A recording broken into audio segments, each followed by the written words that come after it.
নমস্কার, হবি অব সুলেখা ভ্লগে প্রত্যেক দর্শককে স্বাগত। প্রত্যেক বছর নিজে হাতে প্রদীপ তৈরি করে বাড়িতে জ্বালাই। তো এবছর হাজব্যান্ড বলল যে কেনায় নিয়ে আসা হোক। কেনার শাকও এনেছে, কারণ আমি প্রত্যেকবার বাড়ির শাকই কালেক্ট করি।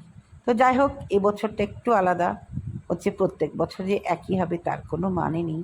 দর্শক বন্ধু, খুব সুন্দর লাগছে প্রদীপগুলো, দেখো একদম ডিজাইন করা।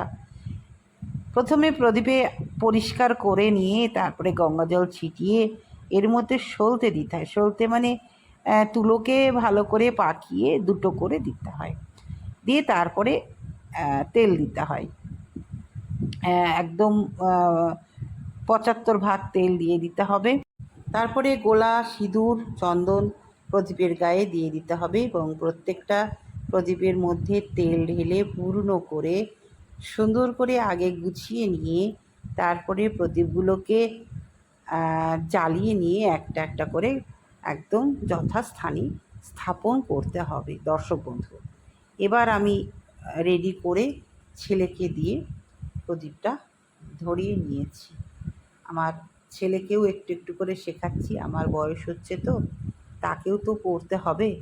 তার মা অক্ষম হয়ে গেলে তাকে এটা করতে হবে। ওদিকে মেয়েও কিন্তু খুব সুন্দর ছোট্ট করে সাজিয়ে গুছিয়ে সংসার করেছে, সেও কিন্তু তার সব নিয়ম কিন্তু তার তবে আমার ছেলে বৌমা সবই কিন্তু সুন্দর, তারা পূজার আয়োজনটা ভীষণই ভালো করে, ভালো লাগে। তবে গত যে রাধাষ্টমীতে আমার একটা হঠাৎ বহরমপুরে কাজ পড়ে গেছিলো। আমি সব কিছু খাবার টাবার ঠাকুরের জন্য বানিয়ে দিয়ে গেছিলাম। তো ওরা দুজনাতে কি সুন্দর পুজো দিয়েছে, আর বৌমা খুব সুন্দরভাবে পূজা দেওয়া, প্রসাদ বিতরণ এগুলো কিন্তু সুন্দর করে। তাই দর্শক বন্ধু, ভীষণই ভালো লাগে যে মা যেমন ঠিক বাচ্চাগুলোও সেরকম হয়েছে। আমার ছেলে মেয়ে তো আছেই, তার সঙ্গে বৌমাও কিন্তু মনের মতন হয়েছে। ভীষণই ভালো লাগে। আমি আমার এরপরে আমার মনে হয় যে আমার মৃত্যুর পরে যাই হোক, আমার ঐতিহ্যগুলো আমার ছেলে, বৌমা এবং আমার মেয়ে কিন্তু এগুলো বজায় রাখবে। এটা আমার মানসিক একটা তৃপ্তি। দর্শক বন্ধু, আমি আগে থেকেই এগুলো করতাম, আমার বাপের বাড়িতে শিখেছিলাম। এখন কিন্তু বিয়ের পর আমি শ্বশুরবাড়িতে এসে প্রত্যেকটা নিয়ম কিন্তু নিষ্ঠাভাবে পালন করি। কারণ একটাই আমি ভাবি, আমরা হিন্দু ঘরের মহিলা, আমাদের প্রত্যেকটা নিয়ম কিন্তু করতে হবে। এভাবে আমরা করছি, তার কারণ আমরা ছোটো থেকে আমরা মা কাকিমার কাছ থেকে শিখেছি, তাই আমিও করছি এবং আমার দেখে আমার ছেলেমেয়েরাও করছে। এগুলো আলাদা একটা ঐতিহ্য হিন্দু ঘরের এই পূজা অর্চনা। এই অর্চনাগুলো আমরা ছোটো থেকে শিখেছি বলেই করতে পারি। এবং আমার এই চ্যানেল হবি অব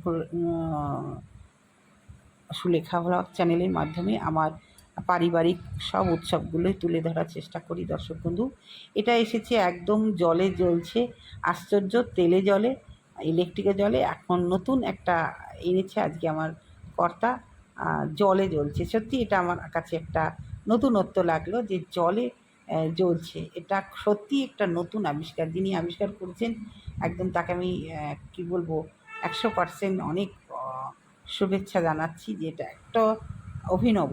এবার চলে যাচ্ছি বাইরে, যেখানে যেখানে প্রদীপগুলো দেওয়া হয়েছিল সে দৃশ্যটা দেখাচ্ছি। কারণ প্রদীপ দেওয়ার পর সব অন্ধকার করে দিতে হয়, এটা আমাদের নিয়ম। খুবই ভালো লাগে অন্ধকারের মধ্যে এই যে প্রদীপ জ্বলছে, এই দৃশ্যটা ভীষণই সুন্দর এবং মাধুর্য। এটা একটা ঐতিহ্য। তাই দর্শক বন্ধু, চলো তোমাদের কাছে নিয়ে গিয়ে দেখাই। এটা হচ্ছে পঞ্চপ্রদীপ, মানে 5 দিকে মুখ।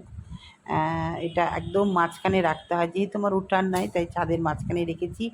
ওপরের দিকে একটা প্রদীপ দিতে হয় এবং প্রত্যেকটা দরজায় দরজায় একটা করে প্রদীপ দিতে হয়, সেইভাবেই দিয়েছি। এবং নিচের আমাদের আদি বাড়ি, সেখানে তুলসী তলায়, ঠাকুর ঘরে এবং মেন গেটে দিয়েছি। এগুলো আবার সকালবেলায় যখন সূর্যদেব উঠবেন তার আগেই এটাগুলোকে তুলে আবার সেগুলোকে সব দিয়ে দিতে হয়, সেটা পরের ব্যাপার। তার আগে ঠাকুর ঘরটাও সুন্দর করে সাজাবো। আজকে মোটামুটি দেওয়া হয়েছে, কালকে আবারও মোমবাতি দেওয়া হবে এবং সুন্দর করে গোটা বাড়িটা যতটা পারবো সাজিয়ে দেবো। কারণ কালী পুজো দীপাবলি মানেই হচ্ছে দ্বীপের আলো, তার সঙ্গে থাকে মোমবাতি, ইলেকট্রিকের বাল্ব, সব কিছু দিয়েই কিন্তু প্রতিটা বাড়ি সাজানো দেওয়া হয়েছে। এভাবেই কিন্তু দিয়ে আসছি প্রত্যেক বছর, সকলের অন্ধকার থেকে আলোয় আসা জন্য মানুষের সাফল্য আসুক এই কামনাই করি। আজকের দিনে সকলকে আবারও অনেক অনেক শুভেচ্ছা। আজকে দিনে আমাদের 14 শাক খেতে হয়, 14 প্রদীপ দিতে হয়, প্রত্যেকটা সকাল থেকেই আয়োজন ছিল, সবই হয়ে গেছে। আজকে শেষ করলাম, সকলকে আবারও শুভেচ্ছা, টাটা, ভালো থেকো।